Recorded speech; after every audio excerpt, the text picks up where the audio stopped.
La tour de Jésus-Christ domine Barcelone du haut de ses 172,5 mètres.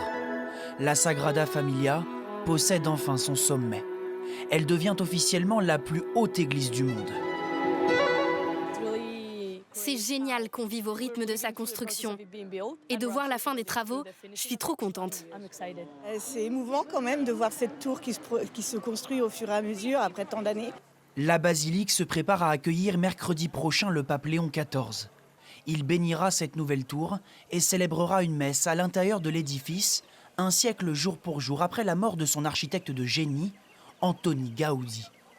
Le coût de la dernière phase de la construction est estimé à 374 millions d'euros, entièrement financé par les dons des fidèles et des visiteurs. L'argent a longtemps manqué, l'une des raisons qui explique ce chantier titanesque de 144 ans. Notre-Dame de Paris, c'est à peu près comparable parce qu'elle commence en 1163, elle est finie en 1325, mais le gros œuvre est quand même fini vers 1300, puis la Sagrada n'est pas finie. Donc, à mon avis, on est sur un arc chronologique qui sera de l'ordre de 150-160 ans, exactement comme pour les grandes cathédrales médiévales. Les ouvriers vont continuer à faire partie du paysage car le chantier n'est pas terminé.